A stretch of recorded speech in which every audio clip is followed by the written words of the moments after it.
quem foram os grandes jogadores que passaram, que cruzaram sua trajetória, seja na base do Corinthians ou na sua carreira posterior aí, grandes nomes? Eu trabalhei, para mim o melhor jogador que eu treinei foi o William, com folga. Que voltou e foi embora. O William é aquele jogador que quando tá 1-0 para o adversário ele aparece. Tecnicamente fenômeno, Nossa. um monstro para jogar, para treinar, resiliente. Demorou para ele subir profissional do Corinthians, ele batia e voltava e sempre trabalhava mais. Aham. Eu sou fã dele como pessoa, como jogador. É uma época difícil também que ele subiu, Difícil. né? É o ano E do rebaixamento, tudo. E assim, e sempre ele trabalhando mais. É jogador de verdade, é jogador de Premier League, é jogador de Copa do Mundo. Na Portuguesa trabalhei com o Marcos Assunção, trabalhei com muita gente boa. E o problema é que quando eu for dar nome aqui eu vou esquecer Vai de gente. esquecer. Assim. E eu acho que eu tenho muito orgulho da minha trajetória, são quase 30 anos, né, trabalhando em todos os níveis aí. Então, se eu for falar do Dentinho, vou esquecer do Lulinha. Se eu for falando do Willian, esqueci do Everton Ribeiro, que é um gênio. Everton E aí eu vou começar a falar dos times que eu peguei em Série A, fora do Corinthians também. Então, eu tenho muito orgulho de todos aí que eu trabalhei.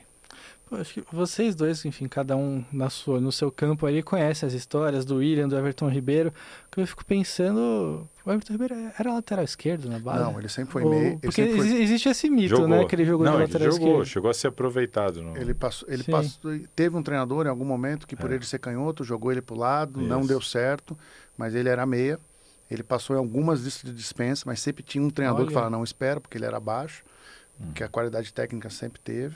E aí quando ele chegou no sub-20, que ele incorporou bem, que ele jogou um pouquinho, que bateu no profissional, aí a carreira dele deslanchou em São Caetano e tudo. Mas sempre foi um craque. Mas esse momento de lateral esquerdo foi isolado, não foi nada contínuo. Foi algo pontual, mas ficou nessa marca assim. No Corinthians jogaram ele na lateral. Exato. Tá? Porque aí depois o cara virou um gênio da bola e aí ficava, no Corinthians. Mas também, o William e Everton, assim, você vê como o momento do clube influencia, né? 2 cracassos de bola que o clube mal aproveitou. Criou, formou, mal aproveitou. Porque o profissional, na época, estava num momento terrível. O Everton goleiro, nós trouxemos numa Copa São Paulo que ele tomou 6 gols e foi o destaque do jogo. Ele jogou a Juventus do Acre. Então. E ele voltou com a gente no ônibus. O Everton goleiro foi formado na base do Corinthians, dos 18 anos até o profissional, e não teve chance porque o momento era ruim mesmo. Exato.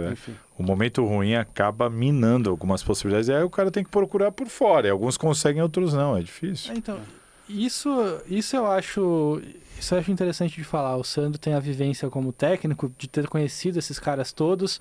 O Salazar acompanhando, cobrindo muito de perto também, mas aqui a gente falou de Everton Ribeiro, que no Corinthians não foi pra frente.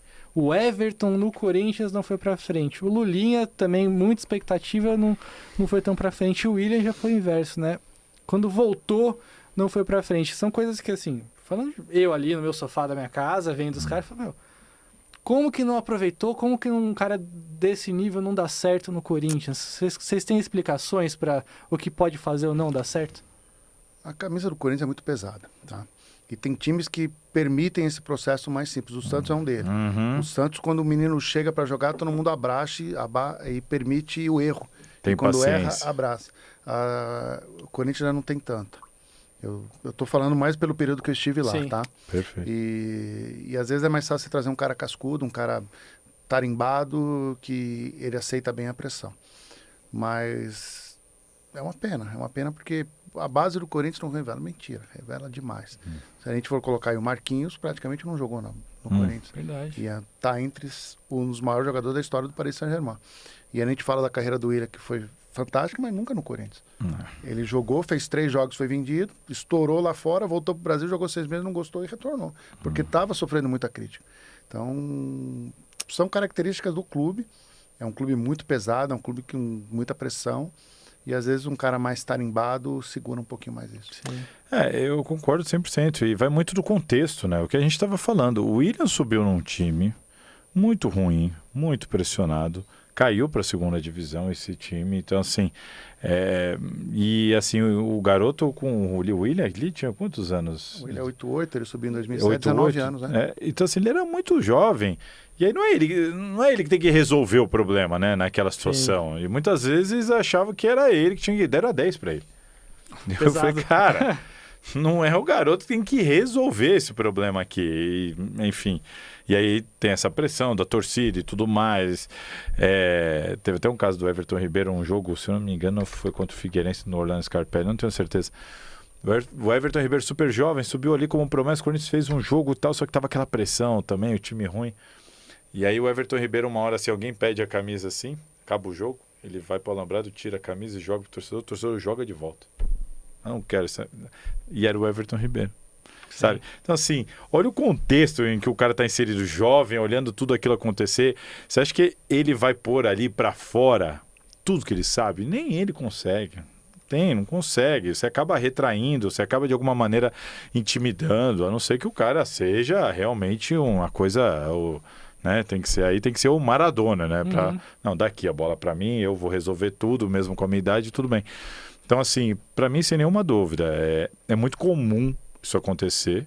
Não é só no Corinthians, a gente tem N casos, muitos casos de vários clubes, de jogadores que no clube não foram aproveitados e o Fábio Santos não conseguiu desenvolver no São Paulo e foi para o Corinthians e enfim, e tantos outros casos que isso aconteceu, né? É o Hendrick, né? São Paulo foi pro Palmeiras. O Hendrick passou pelo São Paulo. No São Paulo. Não serve pro Palmeiras. O Cafu sempre conta isso. Tomou 7 peneiras, recusado em todas e virou Cafu. Então, assim, isso acontece em todos os clubes. Na minha opinião, vai muito ali das oportunidades de quem está observando, né? Que tem essa incumbência no momento ali, seja técnico, supervisor, seja quem for. Vai muito do contexto. Eu posso dar um exemplo? Claro. Um clube bem menor, mas que eu tenho muito orgulho de ter trabalhado e passado e feito história, que é o Resende. Resende tinha uma joia, que é o Jefinho, que hoje está no Botafogo. Sim.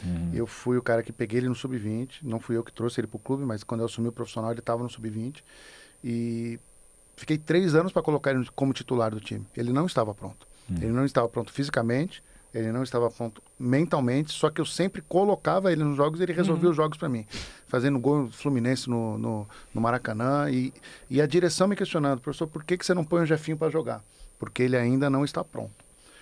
E aí depois de 3 anos, quando eu percebi que ele já tinha condições, eu coloquei ele para jogar, ele fez gol no Flamengo, no Engenhão, se firmou como titular, logo em seguida ele foi vendido. Botafogo, depois Lyon e agora voltou ao Botafogo. É um craque, jogador de brasileiro pela essência. Mas aí eu fico pensando, e até um tema de discussão que eu tenho com treinadores amigos meus. Eu, num time grande, eu conseguiria ter esse tempo todo com o Jefinho? Eu estava só esperando você terminar. Eu ia falar, num clube grande, nenhuma chance. Não estou dizendo que o Resende é pequeno, pelo amor de Deus. Sim, mas com todo respeito, a gente mas entende é o outra... conceito de pressão de mídia, de torcida e tudo mais. O próprio agente do jogador, ou eu teria que colocá-lo antes da hora, ou o jogador teria que ter ido embora. O empresário ia estar batendo na porta do dirigente e falar, se não jogar, então eu vou embora. Agora eu fico imaginando esses caras, que nós citamos o nome aqui, e tantos outros, vamos colocar. Como que você vai colocar o jogador antes da hora, numa camisa tão pesada, onde se joga jogo em cima de jogo, se você não ganha, você está fora. E você percebe que ele não está pronto emocionalmente nem fisicamente para te dar aquilo que ele quer. Estando lá dentro para saber. Esse exemplo que eu tenho no Jefinho é muito respeito que eu tenho quando eu vejo esses jovens aí com dificuldade de se firmar e o treinador poupando um pouquinho esse menino. Claro que tem exceções. A gente pega um Murilo no Corinthians, em um jogo ele virou titular. Exato. Que ele só entrou porque o Caetano machucou. Mas é uma exceção. Se a gente for imaginar que a regra é você saber lançar e ter tempo. E aí que eu acho que, por exemplo, um Santos, um Fluminense, adora esse tipo de jogador e deixa esse jogador se amadurecer muito mais. E tem clubes que não permitem. A não ser que você tenha uma condição como o Abel Ferreira tem hoje no Palmeiras.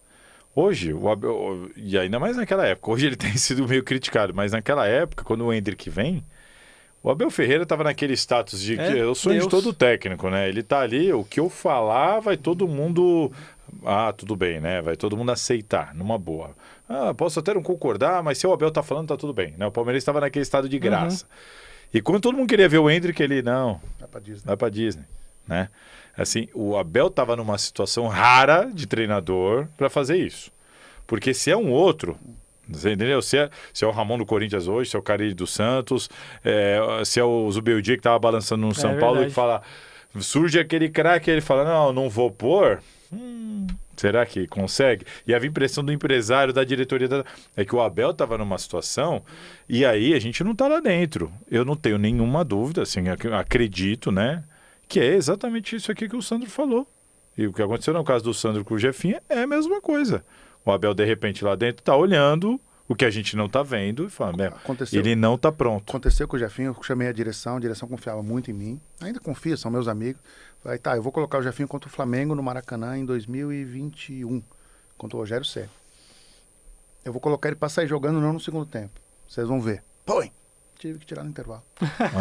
Ele virou marcador do Mateuzinho, que estava no Flamengo na época. Subia todas. Eu tive que tirar, porque no intervalo ele falou, professor, não aguento mais, me tira. E eu colocando ele aos 15 do segundo tempo, ele certamente ia fazer diferença. E aí eu chamei a direção falou, professor, você está certo. Porque assim, eu tinha condições pela confiança que eu tinha da direção e do grupo de atletas, e o contexto do clube era um contexto que facilitava, de eu fazer uma experiência e depois mostrar. Então eu acho que acho que o primeiro passo é ouvir os profissionais de campo, porque ninguém está lá à toa.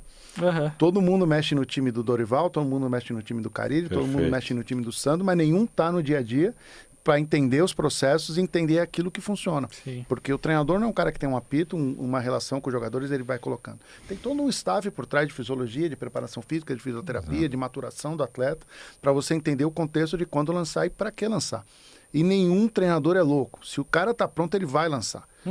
Quem não quer botar um menino de 19, 20 anos, talentoso, que vai onerar o clube, vai mudar a vida do time e vai dar resultado esportivo? Só que às vezes você colocar antes da hora, você queima uma etapa que pode acabar com a carreira do cara. Ou atrasar a carreira do cara, melhor dizendo. Sim. Então eu acho que é muito importante respeitar os processos e, acima de tudo, respeitar quem está no comando. Porque nenhum treinador hoje em dia cai de paraquedas. Já passou as décadas atrás que o cara saía do microfone e ia para a beira do campo. Não.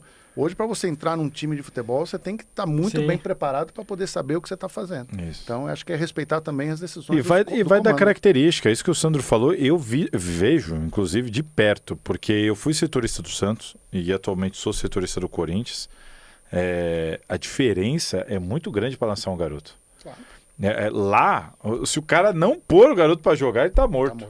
Tá morto. O Carille ontem, disso, na coletiva de ontem, foram 3 ou 4 perguntas para o Carille, que até me cansou, assim, achei que os colegas estavam sendo repetitivos, que eram perguntas de, você acha que você acertou com a base?